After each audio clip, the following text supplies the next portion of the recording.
ወደ ሄርሜላ እየወሰድሽው የነበርሽው አንቺ ነሽና በነገርሽ ላይ ለሩታ ተይውና ለወንድምሽ እንኳን ሄርሜላ አትገባው።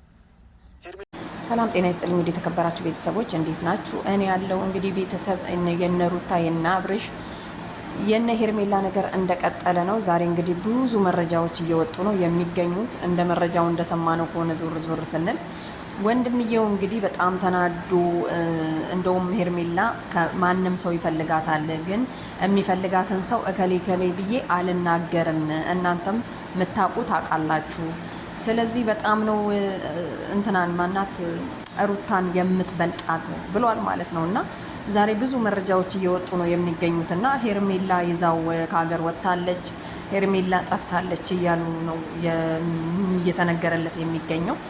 እንግዲህ ቤተሰብ በቆንጅና ከተወዳደሩማ ሩታ ትቦንሳታለች፣ ሄርሜላ ትቦንሳታለች ሩታም ማለት ነው። በጣም ይቅርታ እና ምን ለማለት ፈልጌ ነው፣ ዋናው የሰው ልጅ ቆንጅናው ሳይሆን መልካምነቱ ነው። እንግዲህ በተሰጣት ጊዜ አድናው እንደምትመልሰው ተስፋ እናደርጋለን።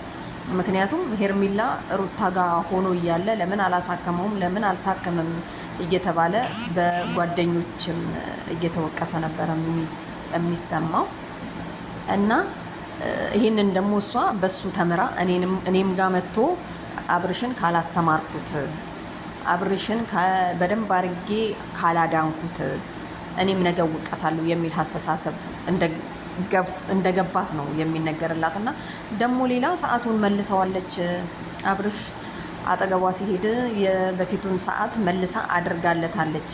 ካደረገችለት ደግሞ ከሩታ ጋር ከሄርሜላ ጋር ላይሄድ ይችላል እያሉ ነው እየተነገረ ያለው። አብርሽ ሰዓቱን ማውለቅ አለበት፣ እንደምንም ብሎ ተገኝቶ ሰዓቱ ከእጁ ላይ መውጣት አለበት። ሄርሜላ የገዛችው ሰዓት ላይ ችግር አለበት። በፊት ግን ሩታ ያረገችው ሀብል ላይ ምናምን ተብሎ ነበር እና እኔ እንደውም አሁን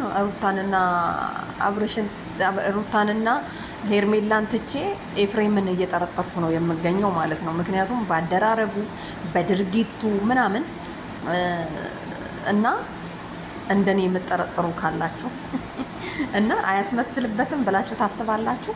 ምክንያቱም በቀል ላይ ነው የያዙት። ሩታም እንግዲህ እያንዳንድሽ እበቀልሻለሁ ሁልሽም ይደርስሻል ብላን የተነሳችሁ ማለት ነው።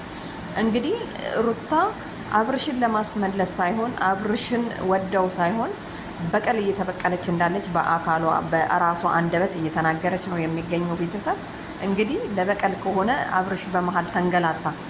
ስለዚህ ግማሹ ቤተሰብ ጋር መሄድ የለበትም፣ እረ መሄድ አለበት፣ ቤተሰብ ማየት አለበት፣ እረ የለበትም የሚል አስተሳሰብ ነው። እኔ ግን ብሆን ቡዜና ዴቭ ደግሞ በመሀል ነው እየዋኙ ያሉት ማለት ነው።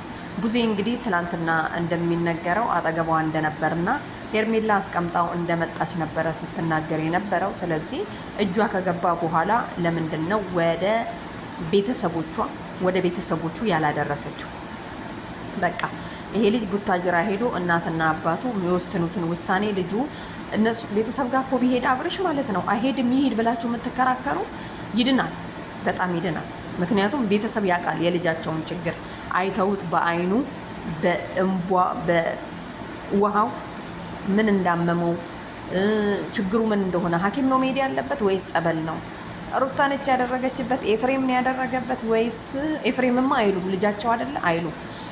ሁለቱን ሴቶችን ነው አንድ ላይ እንግዲህ የሚያወዳድሩት ማለት ነው። እና ልጁ ጸበል ከሄደ በኋላ ከዳነ በኋላ የሚል ግምት ነው። ግን እኮ ያው የተደረገበት ሰው እንዳይሄድ የሚከለክለው ነገር አለ ይባላል። እውነት ነው እንዴ? ስለዚህ አሁን ሩታም ካረገች እንዲሄድ አይፈቅድለትም፣ ሄርሜላም ካረገች ማለት ነው። እና አብርሽ ያሳዘነኝ ያው በመሀል መንገላታቱ ነው። አንዳንዴ ለካ አንድ ብቻ ሁለት ሴት ምናምን የሚይዙ ወንዶች ለካ እንደዚህ ነው እየተንገላቱ የሚኖሩት። አስባችሁታል? ወንዶቹን እንደዚህ እያንገላቱ ማለት ነው። እና ምን ልፈልግ መሰላችሁ? ያው እንግዲህ እኔ በጣም አብርሽ አሳዝኖኛል አሁን ሳስበው ማለት ነው። ምክንያቱም በማያውቀው ነገር ምንም በሌለበት ነገር ነው እየተንከራተተ የሚገኘውና ቤተሰብ እንግዲህ እንዳያችሁት እንደሰማችሁት ወረቀት እንዳወጣች ሄርሜላ አጽፋ ሁሉን ነገር እንደጨረሰች እና ወደ ሀገር ይዛው ልትወጣ ከሀገር መውጣት ሳይሆን መጀመሪያ እዚሁ ሀገር ውስጥ ለምን ድምጿን አጥፍታ እሱን ከወደደችው የራሷ ማረግ ከፈለገች እንደዚህ እየተንገላጀጀ እሱን ራሱ ከማገላበጥ አይሻልሽም ወይ ነው የኔ ጥያቄና ቤተሰብ ለማንኛውም እንግዲህ ያው ብዙ ነገር ሁሉም የራሱን አስተያየት ነው እየመጣ የሚናገረው። ግማሹ ወደ ቤተሰብ ወንድም ለእህቱ ማንም ሰው ቢሆን ይቆማል። ስለዚህ የሄርሜላም ወንድም ለሄርሜላ ነው የሚቆመው፣ የሩታም ወንድም ለሩታ ነው የሚቆመው ማለት ነው። ምክንያቱም እህት አይደለችም ማንም ሰው የሚያደርገው ስለሆነ ማለት ነው። እና ምን ለማለት መሰላችሁ እኔ ያው እንዳሳቤ ያው የኤፍሬም እጅ እንዳለበትና ሄርሜላን እየተበቀለ እንደሆነ ነው የሚሰማኝ።